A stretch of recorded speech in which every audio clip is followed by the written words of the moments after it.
Okay, here is another one for you. You, and you. And that is, I got a message from a guy saying, "Oh, I see you have grown again." So I replied to him, "Isn't that the whole idea of bodybuilding?" So he replied to me saying, "Yeah, but not everybody's got it like you." Something in that kind of sense. Or, not everybody can do it like me. Okay, put it that way. I've been training for 20 years. Okay, nowadays we live in the world where people don't really have a realistic idea how long it takes to build a physique like mine. So they feel like, I'm just guessing, that it is much harder for them than it is for me. But what I don't see nowadays is hard work. So that means people don't train hard enough. They don't stick to the food all year round. Yeah, they're missing out the workouts, they're missing out the meals, and they have a wrong approach. And they don't see all the years of sacrifice I've done on the very beginning. That means through my whole teenage, no nightclubs, no drugs, no alcohol, no nothing. I've been living this sport for 20 years. So clearly you're gonna see now the final result in 20 years time, where I weigh 127 kilo.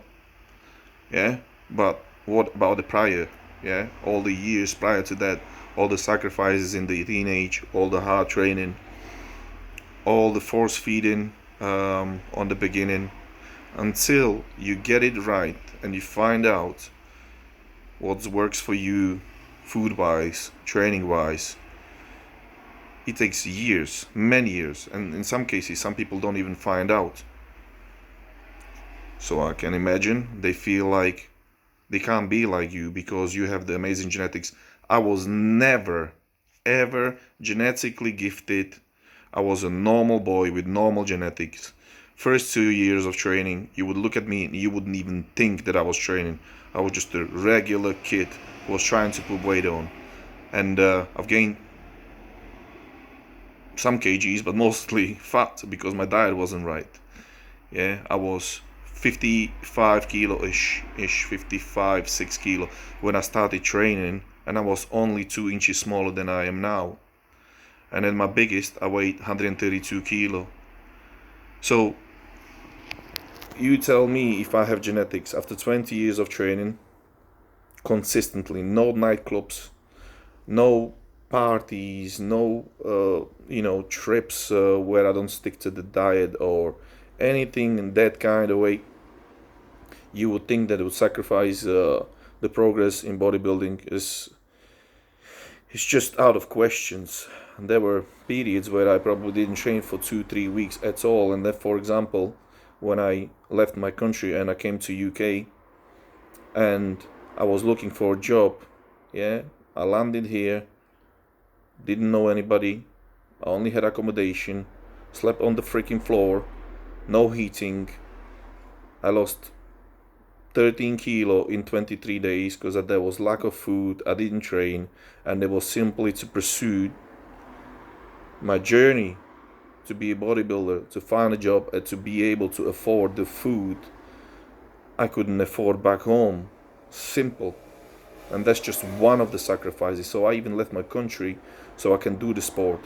And nowadays, people have all the pre-workout, post-workout, all the possible supplements, proteins, food. Like, they don't understand that on the beginning of my training, I didn't have meat. I hardly have eggs. My source of protein was 1 kilo of cottage cheese per day. Yeah, and because it was cheap. Yeah, and that was not even on the beginning. I had to make money on the side so I can afford it because my mom couldn't afford it.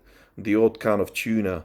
And if I had eggs, oh my goodness, yeah, I had some eggs from my grandmother, so I was lucky. Yeah, so please don't give me that shit about genetics and I've got it easy and all this crap, because you have no idea what I've done for bodybuilding. Yeah, first of all, try hard, and if you think you're trying hard, try harder, and if you think you tried harder, try even harder. and then you will achieve your goal, and then you can tell story like mine to everybody else. You live in the modern world, full of information, full of supplementation. You have all I didn't have, and you still can't make a progress. Guess why? Yes, exactly why. That's why, because you're freaking looking for excuses. You don't want to work hard. You don't want to stick to the diet all year round. You want to go for holidays and drink. You want to go out on the weekends and do shit. And you want to act like a bodybuilder only like 70% or 80% out of the year. No, no, no, no. 100% out of the year act like a bodybuilder. You can miss the odd meal because you're sick. You can miss the odd workout because you have an injury or something like that. But in reality, if you don't give it 100% every time, for years and years and years, you will never achieve amazing physique unless you are genetically gifted. So, yeah, hats off to all those genetically blessed individuals. I am not one of them. If I was, I would be already a top 3 Mr. Olympia. Okay? So give yourself a break, look at the mirror, be self-critical, and ask yourself if you're really giving it 100%, and then tell me something about, I don't have it, that difficult as I thought. Really, I can see the progress because I am doing the necessary. So on that note, I could speak forever, but I'm gonna finish it here. So hopefully you will enjoy this rant or the thought for the day, and leave the comments what you think about it, especially the old school bodybuilders. I'm pretty sure you know what I'm talking about. I'm 36 years old. I'm not a kid. I've been doing this for a really long time, and I've seen the era of bodybuilders from the 80s, 90s, and I grew up with all these correct idols, and that's why I'm here, and that's why you are not where I am, yeah, or even higher than other big guys are, because you live in 2019 and you are 20 or 25, and you think that the genetics and the world and everything around you is not fair towards you, and you got it difficult. No, it's as hard for you as it was hard for me. So try harder and then let me know. Peace.